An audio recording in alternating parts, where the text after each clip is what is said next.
삶이란 열기구 같은 것이다.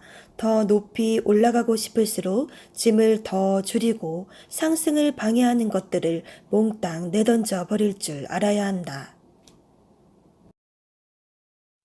이름 없는 저자가 쓴 첫 소설이 프랑스 출판계에서 신데렐라처럼 등장했다. 소리 소문 없이 베스트셀러에 올랐고 3년이 지난 지금까지도 최상위. 프랑스에서만 200만 부 판매를 기록하고 있고 인생 소설이라는 평가를 받고 있다. 이번 시간은 라파엘 조르다노 지음의 의기소침자를 위한 프랑스식 인생 리부팅 매뉴얼이다. 안녕하세요. 매일매일 리치앤 미라클데이 작가 리엠미입니다. 어떻게 이 첫 데뷔작이 까다로운 프랑스 독자들의 사랑을 얻게 되었을까? 이 책은 자신의 진짜 삶을 찾기 위해 고군분투하는 주인공 까미유의 이야기다. 타인의 마음에 들기 위해 평생을 애쓰다가 번아웃에 빠지고만 그녀. 그녀는 매일 아침 바짝 마른 모래처럼 행복이 손가락 사이로 빠져나가는 것을 느낀다. 그러던 어느 날 타성치유 전문가인 노신사 클로드를 만나게 되고 자신이 급성 타성증이라는 것을 알게 된다. 급성 타성증, 영혼의 질병. 이미 세계 여러 곳곳에 퍼져 있지만 사람들은 아직 큰 인식을 하고 있지 못하는 질병이다. 증상은 의욕상실, 동기저하, 만성적 침울감, 물질적 풍요에도 행복하지 못하고 환멸, 실망, 권태, 피로에 지친 매일.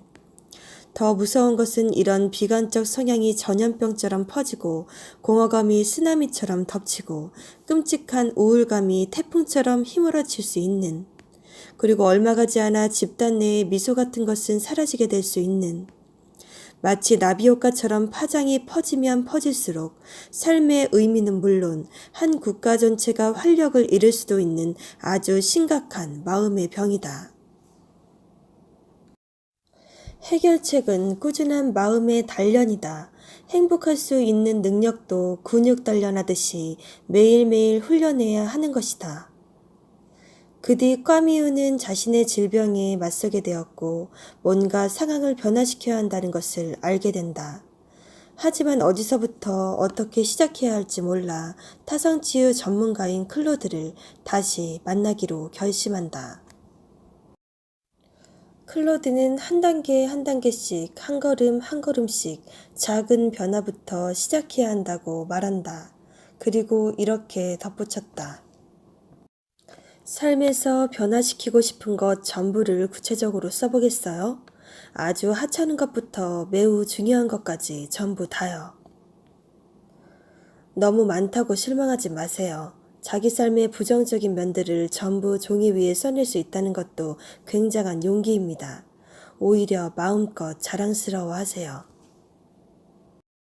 자, 그리고 카미유 씨 첫 번째 과제도 드리죠.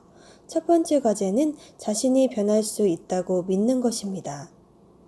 이것은 자신만이 도울 수 있습니다. 변화는 안에서만 열리는 문이죠. 당신은 오직 긍정적 시동장치만 가지고 있으면 됩니다. 언제라도 멈출 수 있으니 걱정은 마세요. 일단 그 전까진 400% 노력해 보는 겁니다. 그리고 비용도 걱정하지 마세요. 당신이 성공했고 만족했다고 생각할 때만 지불하면 됩니다. 만약 만족하지 못한다면 내지 않아도 됩니다. 그럼 당신은 어떻게 생활을 꾸려나가시죠? 사람들이 양심에 따라 지불할 거라 어떻게 믿으시죠? 그건 지금 당신이 세상에 대해 갖고 있는 관점을 말하는 겁니다. 카미유, 난 다른 가치들을 믿어요. 사람들은 생각보다 관대합니다. 난 각자의 성공의 잠재력을 확신합니다. 자신의 개성과 진정한 가치를 존중할 때 개발되는 잠재력이죠. 진지하게 참여되는 태도와 많은 노력이 요구되지만 정말 엄청난 보상을 가져다 줍니다. 내가 도와준 사람 중 실패한 경우는 단 한 번도 없었습니다.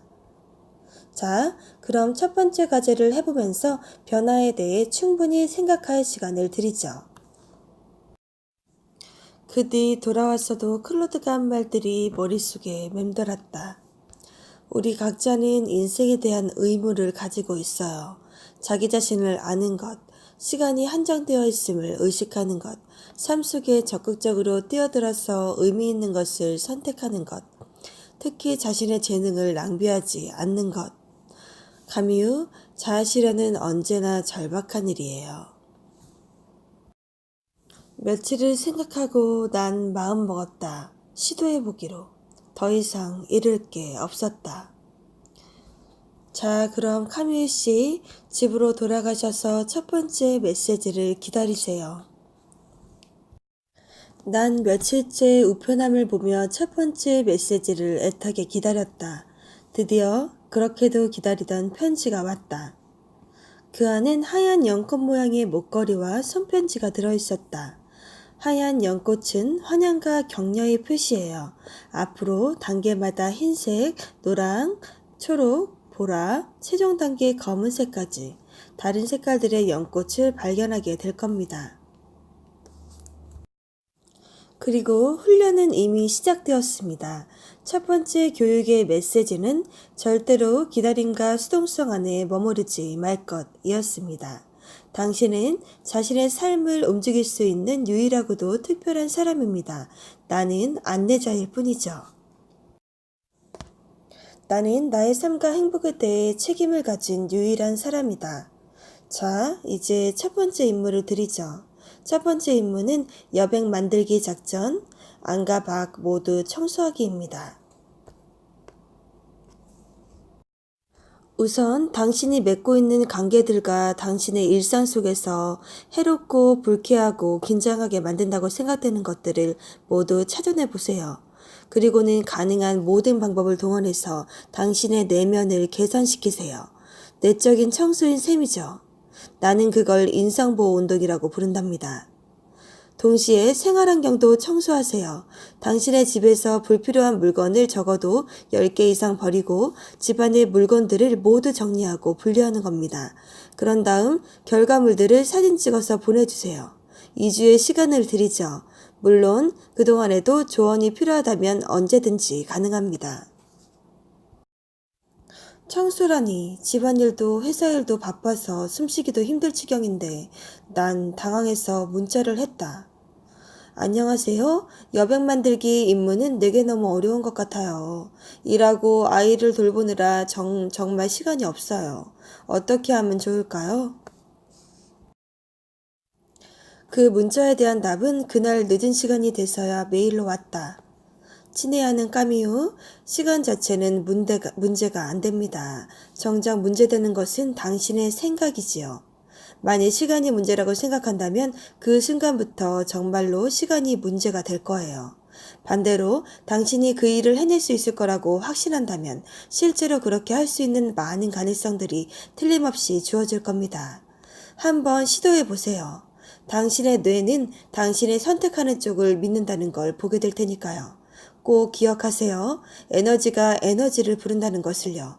이런 노력이 처음엔 몹시 어렵게 보일 테지만 시간이 흐를수록 점점 쉬워질 거예요. 너무 걱정하지 마세요. 걱정이란 건 하면 할수록 더 걱정이 되는 법이거든요. 그럼 용기를 갖길 바랍니다. 클로드. 뭐지? 아디다스 광고 카피야? 할 수 있다고 믿으면 할 수 있다고? 좋아. 그렇다면 나도 할 수 있다는 것을 보여주지. 다음날 저녁 나는 아들이 잠들자마자 먼지와 무질서에게 전쟁을 선포했다. 이상하게도 힘이 넘쳐흘렀다. 정말이다. 우리 집엔 버려야 할 물건들이 정말 많았다. 너무 크거나 작거나 낡은 옷가지들, 구멍난 스웨터와 조민한 스웨터, 보풀이 잔뜩 일어난 스카프들, 한 번도 사용하지 않은 운동기구와 그 안에 쑤셔박아 놓은 배드민턴채, 뜯지도 않은 편지들과 지금은 얼굴도 생각나지 않는 사람들이 보낸 뜯어본 편지들. 이렇게 쓸데없는 것들을 하나씩 버려갈 때마다 내 머릿속에서도 삶을 위해 꼭 필요한 물건들을 되찾게 되었다. 놀랍게도 여백 만들기 작전은 내게 참으로 유익했다. 이런 방식으로 나는 저녁마다 무질서를 내몰고 정돈된 영역을 조금씩 늘려갔다. 이렇게 먼지와 전쟁 개시 일주일 후 우리 집이 거의 모델하우스처럼 변한 것이다. 나는 기뻤다. 나는 깔끔하게 정리된 우리 집을 사진으로 찍어서 클로드에게 보냈다. 클로드는 그 결과를 높이 평가해 주었다. 그 다음은 내적인 청소였다. 나의 정체성을 확인시켜주고 나아가 주변 사람들과의 관계를 오염시키는 모든 것을 털어내는 단계라고 했다. 카미유, 이번에 배웠겠지만 삶이란 열기구 같은 거예요. 더 높이 올라가고 싶을수록 짐을 더 줄이고 상승을 방해하는 것들을 몽땅 내던져 버릴 줄 알아야 해요. 자, 그럼 인생에서 더는 원치 않는 요소들을 A4 용지 한 장에 한 가지씩 있는 대로 적어서 이번 주 수요일에 만나요. 추신, 당신의 사고방식을 새롭게 하는데 큰 도움이 될 도표, 선순환 악순환을 비교한 도표를 보냅니다. 이 도표의 악순환을 보면서 지금까지 나의 많은 태도들이 나를 악순환으로 몰았구나 하는 생각이 들었다. 그리고 수요일이 정말로 기다려졌다. 드디어 수요일.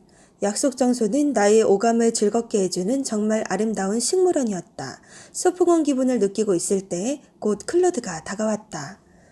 확신에 찬 걸음걸이, 꾸밈없는 자연스럽고 우아한 차림새, 활짝 열린 그의 친절한 표정과 내면의 강함에서 느껴지는 생기 있는 시선. 그리고 나는 적어온 목록들을 보여주었다. 나는 이제 너무 친절한 사람이고 싶지 않다. 다른 사람들의 마음에 들기 위해 지나치게 나를 맞추고 싶지 않다. 내가 원하는 상황들이 일어나길 바라면서 소극적으로 기다리고 싶지 않다. 아들과 매일 싸우고 싶지 않다. 늘어버린 몸무게의 4kg을 더는 방치하고 싶지 않다. 나의 외모에 무신경한 태도를 더는 계속하고 싶지 않다. 부부관계가 더 악화되도록 내버려두고 싶지 않다. 직장일 때문에 더는 내 삶을 빼앗기고 싶지 않다. 내 삶의 중요한 결정을 내릴 때 더는 엄마의 의견에 의존하고 싶지 않다. 나의 꿈들을 더는 벽장 속에 처박아두고 싶지 않다. 아주 꼼꼼하게 잘 적었군요. 자, 이제 이 종이로 종이 비행기를 접어서 열기구를 타고 하늘로 날아오를 겁니다. 조금은 엉뚱한 이 남자의 행동. 그치만 난 정말 그가 마음에 들었다.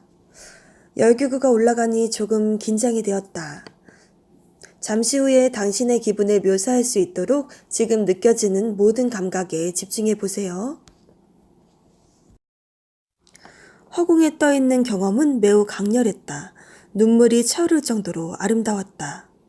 행복한 자부심이 전신을 감쌌고 억제할 수 없는 미소가 피어올랐다. 자, 카미유, 닻을 내려요. 어서요. 그게 무슨 말이지?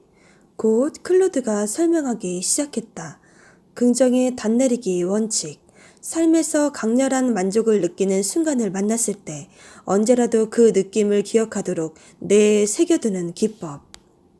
방법은 첫 번째는 강렬히 평온하고 만족하고 행복한 순간 닻을 내린다. 둘째, 그 순간을 하나의 단어, 이미지, 제스처와 결합시킨다. 셋째, 그리고 그때의 평온, 자신감이 필요할 때 언제든 다시 떠올린다. 닻이 효과적으로 작동하게 하려면 조금의 훈련이 필요해요. 자주 실행해 보는 거죠. 자, 이제 비행기를 날릴 시간이 되었군요. 당신의 모든 걱정거리와 작별을 고할 시간입니다. 이 행위가 상징하는 것은 매우 중요합니다. 나는 종이 비행기들을 차례로 날려보냈고 점점 자유로워지는 기분이 들었다. 그리고 내 삶을 변화시키겠다는 결심이 점점 확고해지는 것을 느꼈다.